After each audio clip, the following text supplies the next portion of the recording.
आज का वीडियो बहुत ही प्यारा है। आज मैं आपको बताने वाली हूँ कि वर्ष 2022 में छठ पूजा कब मनाई जाएगी। जी हाँ दोस्तों, ये वीडियो बहुत जल्दी आ रहा है, लेकिन आप लोगों के कमेंट की वजह से ही आ रहा है। बहुत सारे लोग पूछ रहे थे कि वर्ष 2022 में छठ पूजा किस दिनांक को होगी, इसलिए ये वीडियो मैं आपके लिए बना रही हूँ।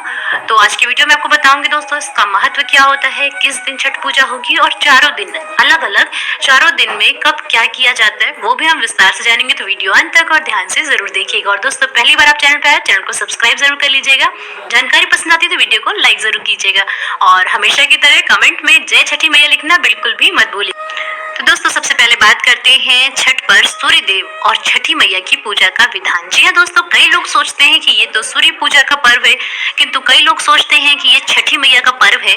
तो आपको एक बार विस्तार से बता देते हैं कि इस प्रकार से जो आपको अगर किसी को भी असमंजस है, जो भी हमारे भाई बंधु पहले छठी मैया का व्रत करते आ रहे हैं उन्हें तो अच्छे से पता होगा, जिन्हें ना पता उनकी जानकारी के लिए बता दूं दोस्तों कि छठ पूजा में सूर्य देव की पूजा की जाती है और उन्हें अर्घ्य भी दिया जाता है। सूर्य प्रत्यक्ष रूप में दिखाई देने वाले देवता है जो पृथ्वी पर सभी प्राणियों के जीवन का आधार है। जी हाँ दोस्तों, सूर्य देव के साथ साथ छठ पर छठी मैया की पूजा का भी विधान है। पौराणिक मान्यता के अनुसार छठी मैया या षष्ठी माता संतानों की रक्षा करती है और उन्हें दीर्घायु प्रदान करते हैं। इसीलिए छठ पूजा के दिन हम दोनों लोगों की पूजा करते हैं, यानी छठी मैया की पूजा व उपासना की जाती है, साथ ही साथ उस दिन सूर्य देवता को जल अर्पित किया जाता है।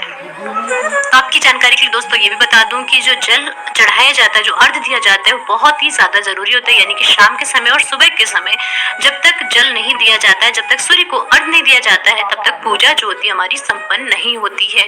तो सूर्य को अर्घ्य दिया ही जाता है, जब तक सूर्योदय नहीं होता तब तक सुबह की पूजा पूरी नहीं होती और शाम को जब तक डूबते सूरज को जल नहीं चढ़ाती है महिलाएं तब तक शाम की पूजा पूरी नहीं होती है।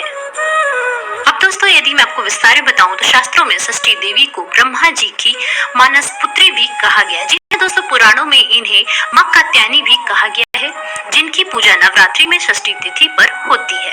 षष्ठी देवी को ही बिहार झारखंड में स्थानीय भाषा में छठ मैया कहा जाता है।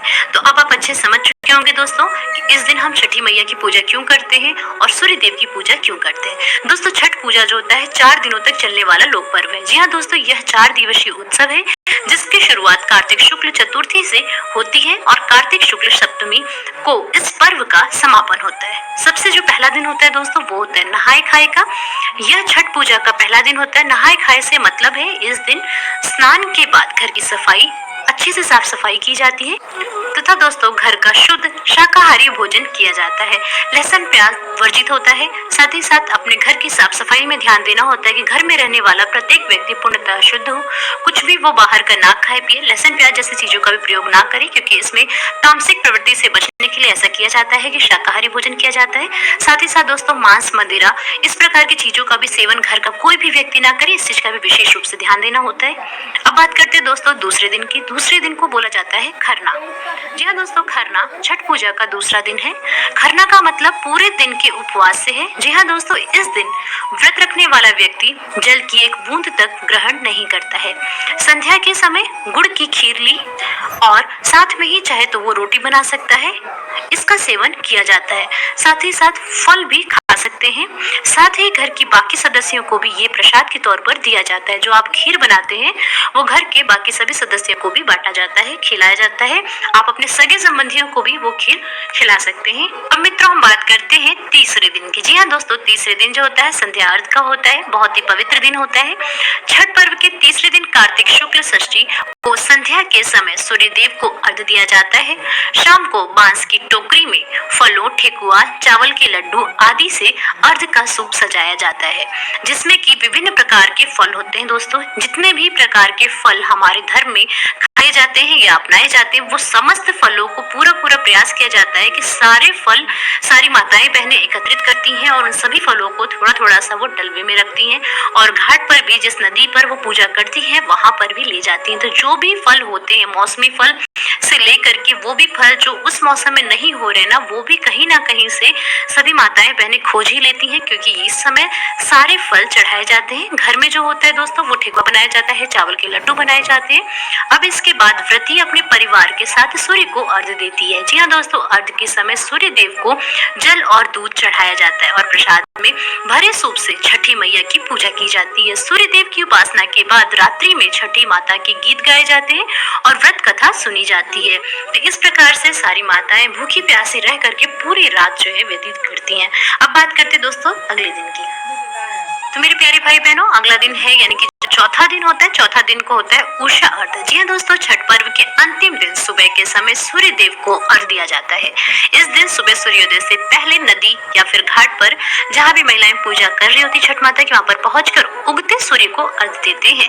इसके बाद छठ माता से संतान की रक्षा और पूरे परिवार की सुख और शांति का वर मांगा जाता है।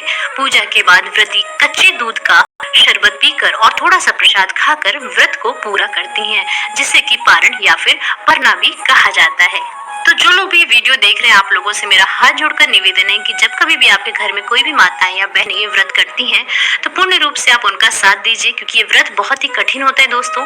वो पूर्ण तरीके से भूख प्यास त्याग करके जब वो व्रत करती हैं, इतना कठिन व्रत करती हैं, तो आपको उनका पूरा सहयोग करना है कि किसी प्रकार से घर में जूठन ना हो, किसी प्रकार की गंदगी ना हो, साथ ही साथ मांस मदिरा का कहीं से भी आप सेवन ना करें, घर के बाहर या चोरी से भी इस प्रकार के कार्य बिल्कुल भी ना करें, ताकि उनका व्रत जो इतना कठिन व्रत वो कर रही हैं वो संपूर्ण हो जाए। तो मित्रों, बात कर लेते हैं कि 2022 में छठ पूजा कब से शुरू है। जी हाँ दोस्तों, छठ का जो पर्व है, छठ पूजा जो है वो 30 अक्टूबर 2022 दिन रविवार से प्रारंभ होगी वर्ष 2022 की। तो मेरे प्यारे भाई बहनों, ये थी जानकारी छठ पूजा से जुड़ी हुई। सारी चीजें मैंने आपको इस वीडियो में बता दी हैं।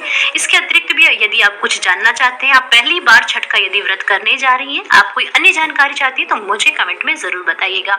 उस पर भी मैं आपके लिए वीडियो जरूर लेकर के आऊंगी, या फिर जो आपका प्रश्न होगा उसका जवाब मैं आपको अवश्य ही दूंगी।